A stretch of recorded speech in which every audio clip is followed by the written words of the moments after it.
the rock star. Fourth. So it's December 4th.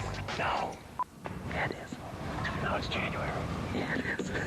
So it's January 4th. We're back here in Ohio at Wolf Creek Outfitters trying to get this done. So that first afternoon, we saw some beautiful deer, some really pretty up-and-coming bucks. But that's about all we did was a bunch of watching. So the following morning, we skipped out on the hunt. The deer just weren't moving, and we got into the tree in the afternoon. Again, it really wasn't long before the deer started coming in. We had 2 encounters with 2 beautiful 3.5-year-old deer that are just going to be studs when they get older. But I'm not going to shoot immature deer. I let them walk. It's the last evening that we have here at Wolf Creek Outfitters. We blew about 40 deer out of this field as we walked in. Maybe not that many, but it was exciting. I think the scattering was successful. I don't think that they ever quite figured out what we were. They certainly didn't smell us, and hopefully it won't take very long for them to turn around and come right back. So we'll see what happens. There was deer in the field out in front of us, and it was about 4:30, and out pops this stud of an 8-pointer.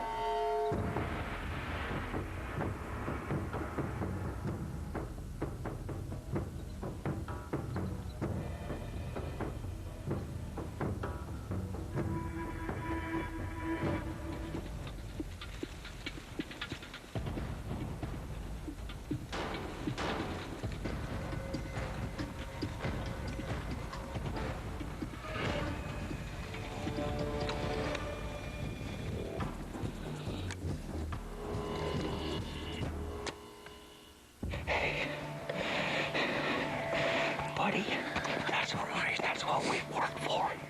Man, we worked hard for that deer. We were covered up. There were deer everywhere, and we didn't give up, and we made it happen. Dream season, baby. I don't know who was more excited, me or him. I mean, you listen to the audio. He was in the tree above me hyperventilating. I was, man. If I ever stop getting that, I will quit. Look at the mass of that buck. Man, we have hunted so hard. This is the second time we've been back here to Wolf Creek Outfitters.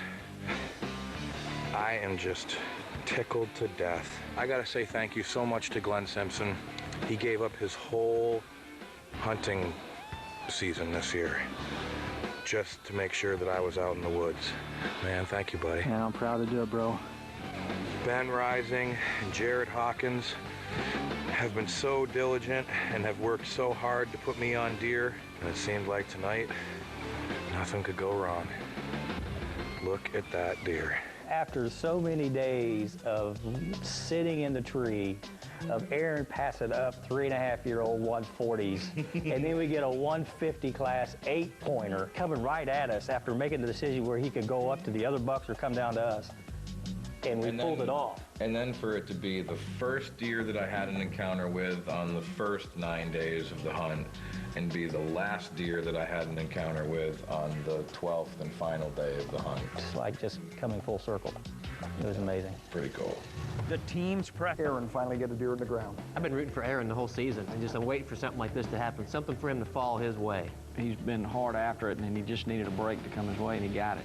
So this week, who are you going to pick? Well, for me, it's going to be Team Sylvia. 3 bucks this week. The king of the